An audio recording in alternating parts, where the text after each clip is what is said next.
രാവിലെ തന്നെ ഫോട്ടോഷൂട്ടിന് വേണ്ടിയിട്ട് ചെറുവത്തൂരിനെ ആക്കി ഇങ്ങോട്ടേക്ക് എത്തിയിട്ടുണ്ട്. അപ്പോൾ ഇന്നലെ നല്ല മഴയായിരുന്നു ഗൈസ്. ഫോട്ടോ എടുക്കാനുള്ളതുകൊണ്ടോന്ന് അറിയില്ല. 2 ദിവസമായി ഈ ഫോട്ടോഷൂട്ട് നമ്മൾ മാറ്റി. നമ്മളെ സാരി മേക്കവർ ഒക്കെ ചെയ്യുന്ന ചേച്ചിയാണ് കേട്ടോ. ചേച്ചി അടിപൊളിയായിട്ട് ഒരുക്കും. അപ്പോൾ എല്ലാ സാരി എൻ്റെ ചേച്ചി തന്നെയാണ് ഒരുക്കി തരില്ല. അപ്പോൾ ഞാൻ റെഡി ആയിട്ടുണ്ട്. എനിക്കിനി ഹെയറും കൂടി സെറ്റ് ചെയ്ത എൻ്റെ പരിപാടി. അങ്ങനെ റെഡി ആയി നമ്മൾ നേരെ ഓട്ടോയിലേക്ക് ആനന്ദാശ്രമത്തിലേക്ക് വിട്ടു. അപ്പം നമ്മൾ ലൊക്കേഷൻ കണ്ടിട്ടുള്ളത് ആശ്രമത്താണ് കേട്ടോ. അടുത്ത പാടെ തന്നെ നല്ല പീസ്ഫുള്ളും ശാന്തവും ആയിരുന്നു. അങ്ങനെ സൗണ്ടൊന്നും ഉണ്ടായിരുന്നില്ല. പിന്നെ ഫോട്ടോ എടുക്കാൻ പറ്റിയൊരു ബാക്ക്ഗ്രൗണ്ട് ആണെന്ന് തോന്നുന്നു. ഇന്ന് നമ്മളെ കൂടിയുള്ള ഫോട്ടോഗ്രാഫർ അശ്രീതാണ് കേട്ടോ. അവന് സ്വന്തമായിട്ടൊരു സ്റ്റുഡിയോ ഉണ്ട്, സിനിക് സ്റ്റുഡിയോ ആണ്.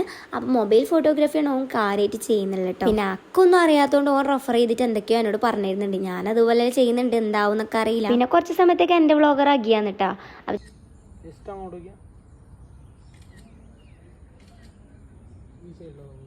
സോ നമ്മൾ ഫോട്ടോസെല്ലാം എടുത്തു കഴിഞ്ഞു. ഇനി പ്രത്യേകിച്ചൊന്നും പരിപാടിയില്ല. ഓക്കോളെ വൈക്ക് പോകണം, അക്കൻ്റെ വൈക്ക് പോകണം. അപ്പോൾ നമ്മൾ വിചാരിച്ചു ഒരു ഫുഡ് കഴിച്ചിട്ട് പിരിയാന്ന് വിചാരിച്ചു. അങ്ങനെ നേരെ ബിരിയാണി കഴിക്കാൻ വേണ്ടി കയറി.